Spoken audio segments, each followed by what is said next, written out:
He told her, "Why don't you smile more when you serve me, sweetheart?" And the words landed like a blow, seconds before Samantha's back hit the cold tile wall. Her white server uniform wrinkled under the tight grip of Keller's hand, his knuckles pale, his breath thick with whiskey and entitlement. She didn't scream. Fear locked her voice in her throat. All she had done earlier was pull away when he accidentally let his hand slide across her lower back near the kitchen. But now this was his retaliation, his little lesson, behind a closed restroom door where no one would hear. "Let go of me," she gasped, pushing against his chest, but Keller leaned closer, smirking like her fear amused him. "You flirt with customers every day, but I show a little attention and suddenly I'm the problem? You think you're special, Sam? You're not." But Keller didn't realize that his arrogance had already cost him everything. Just steps away, someone had walked into the restaurant.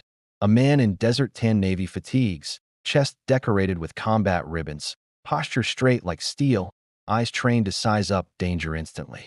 Lieutenant Jack Hayes had just come home early, hoping to surprise the wife he adored. He smiled when he asked the hostess where Samantha was. She answered casually, mentioning that Keller had followed her to the back. The smile didn't leave Jack's face, but his heartbeat changed.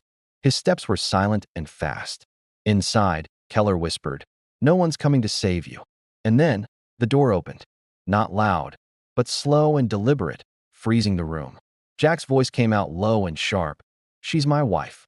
Keller spun, the blood draining from his face as Jack stepped forward, the navy trident on his uniform gleaming in the fluorescent light.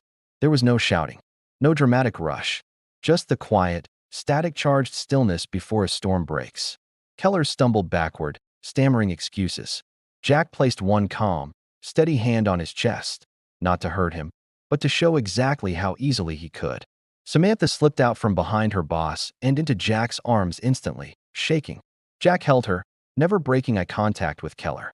"You're going to leave," Jack said, voice deadly soft. "Walk out that door, pack your things, and be gone before your name appears in a federal misconduct report. If you ever come near her again, you'll understand what consequences really look like." Keller muttered something weak about HR. Jack's answer was colder than steel. "Please do. I'm sure the cameras recorded exactly what I walked in on." Keller left that very hour. But the impact didn't end there. Samantha had spent weeks trying to handle everything quietly, refusing to use her husband's rank or reputation for protection. She just wanted to earn her own place, her own dignity.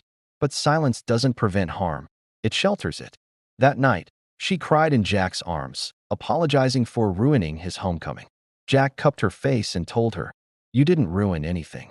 You held your ground until someone could stand beside you. That's not weakness, that's strength." The next morning, Samantha filed formal reports, HR, labor board, legal documentation, and then she took her voice online. At first quietly, anonymous, just sharing what happened.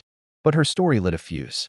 Women from all over, servers, baristas, retail workers, started sharing their own experiences of being cornered, dismissed, or silenced. Her words became a spark for others to be heard.